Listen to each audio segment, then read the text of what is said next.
Entiendo. Entonces yo dije, en el lado que yo abrí el problema, lo voy a cerrar hoy. Como yo lo abrí aquí, vamos a cerrarlo aquí. Hebreos 4, capítulo 4, versículo 12. Cuando usted lo tenga, me pone a leer con un amén.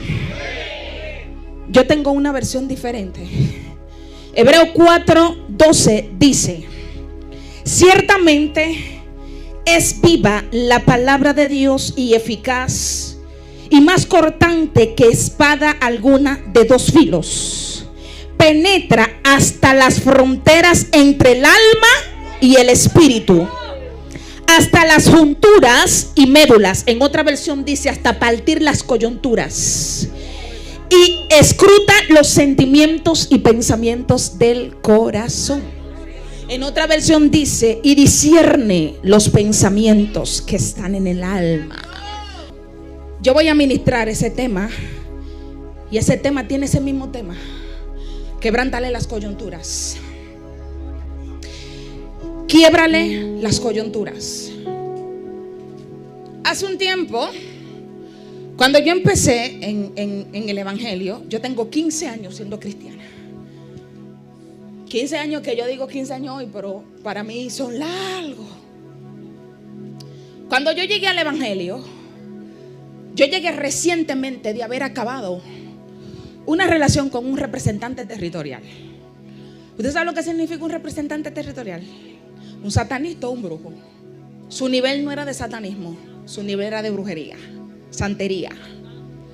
Y esa persona un día me dijo algo que hasta el sol de hoy yo lo tengo en mi mente. Y él veía una revista y él veía una pareja feliz, y él decía: yo quisiera ser así contigo, pero en ti hay una fuerza mayor que la mía que no me deja acercarme a ti. En ti existe una barrera que me hace a mí sentirme muy pequeño, porque tú tienes algo tan grande que yo no puedo ni siquiera tocarte. Me dijo: por más que se intente, esto no va para ningún lado.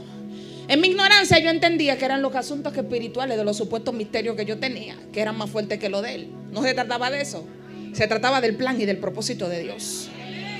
Ahora bien, después de un tiempo, después que usted alcanza, como dice el apóstol Pablo, lo que significa la madurez espiritual, y usted ya no está de leche, sino que usted empieza a consumir alimento sólido, alimento que usted lo puede digerir. Yo me di cuenta que el sentido de la guerra espiritual que nosotros tenemos durante años ha sido un sentido erróneo. ¿Por qué?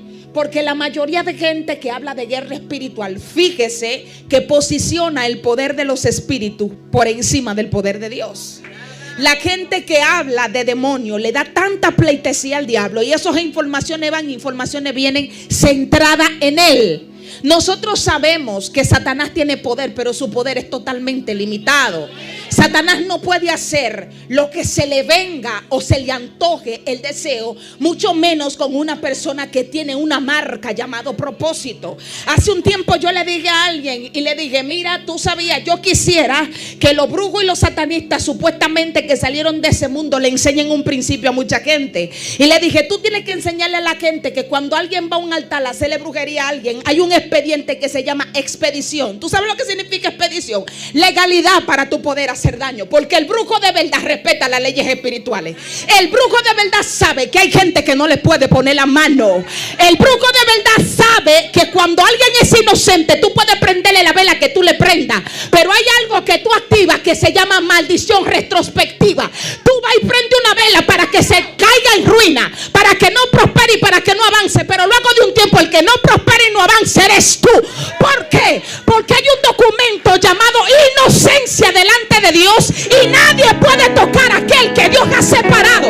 Por eso hay gente que ha intentado hacerte daño a como dé lugar, pero hay brujos, satanistas, representantes territoriales que le han hecho mención de nombre y dice: yo no lo conozco, pero ese no. Yo no lo conozco, pero ese no. Hay algo, no le puedo poner la mano, no le puedo tocar. Es que hay un brillo de Dios, hay una luz divina. Y aquel que tiene ese sello divino no puede ser tocado por las tinieblas. Ahora bien, ¿qué es lo que sucede? Que nosotros entendemos que guerra espiritual es Dios con un machete y el diablo con otro. Y tú me tiras y yo te tiro. Y tú me tiras y yo te tiro. Y tírame. No. Dicho sea de paso, bíblicamente te puedo comprobar que hay cosas que es Dios quien la permite. Cuando Madián entraba y secuestraba a Israel, ¿qué dice la Biblia? Que por su pecado y por su desorden Dios los entregó 7 años en manos de Madián. Es decir, a ese espíritu de Madián Dios le dio apertura. Dijo, entren, acaben con ellos. ¿Por qué? Porque su vida de desobediencia fue el documento legal que las tinieblas entendían que tenían sobre Israel. Y la Biblia dice que cada vez que ellos sembraban, lo que ellos sembraban para su cosecha, venía Madián y los secuestraba. 7 años, no fueron 7 días, no fueron 7 meses, no fueron 7 semanas, fueron 7 años. Pero alguien en medio de eso se levantó y se humilló delante de Dios. Y Dios levantó un profeta anónimo y sin nombre.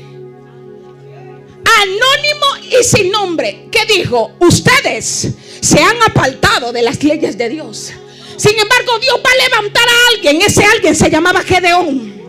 Porque hay gente dentro de familia que tú lo ves y tú dices, pero ¿por qué que aquí todo el mundo es medio traqueteado, como medio impulsivo, como medio loco? Pero siempre hay uno como que está aparte, como que dice la gente, este tipo no parece de la familia que viene. Lo que pasa es que hay un espíritu de Gedeón sobre ti y Dios hace rato que te apartó, te separó y te puso en un rincón porque va a necesitar usarte más adelante para quebrantar patrones. Gedeón no sabía lo que él representaba. Gedeón tenía un espíritu de guerrero por dentro que ni siquiera él conocía, porque la Biblia dice que cuando todo el mundo estaba escondido, el único que salía a enfrentarse a los madianitas era él. Sin embargo, cuando Gedeón, antes de irse, a mí hay algo que él aplica que me gusta, y es que Gedeón dijo: ok, tú estás diciendo que sí, que tú vas a entregar el pueblo por mi mano, pero para eso tú tienes que confirmarme lo que tú vas a hacer. Yo no sé si aquí hay 2 o 3 locos que Dios lo manda a hacer algo y le dice: espérate, papá, que yo sé que tú estás hablando, pero tienes que confirmarme primero. Tienes que decirme primero. Entonces, cuando tú me confirmes bien, yo me tiro, porque yo sé que cuando tú me estás mandando amerita peligro y hay problemas. Entonces yo necesito saber. Punto número 1. La gente quiere caminar en áreas espirituales que no fueron diseñadas para ellos.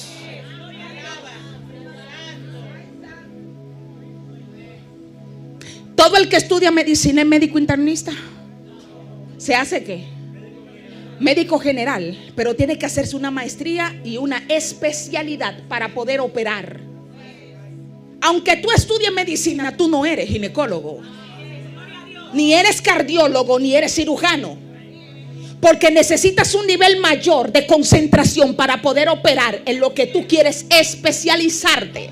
Entonces a mí me da risa 2 o 3 evangélicos agua de azúcar que no tienen raíces, no tienen madurez, no tienen fundamento, no conocen lo que es la palabra, no tienen doctrina, no se congregan, no se someten y quieren estar de que hablando del diablo, quieren estar de que hablando de demonios. Por eso es que tú ves que de un momento a otro le pegan ministerialmente y de la nada, varón, cayó el tipo. ¿Qué fue lo que pasó? Te metiste en un terreno que no era tuyo, te metiste en una área que no podías meterte, metiste una área de tu vida que tú no podías meterte porque te falta legalidad. Entonces, ¿cuál es el detalle? Cuando nosotros nacemos, nosotros primero gateamos, y después de que gateamos, pasito, agarrado, y después paso solo, y después tanto vuelto un ciclón carreteando en la casa. Ahora, ¿cuál es el detalle? Cuando yo hablo de quebrantar coyunturas, yo voy a hablar de algo aquí. Yo quiero que todo el que está aquí siga prestando mi atención.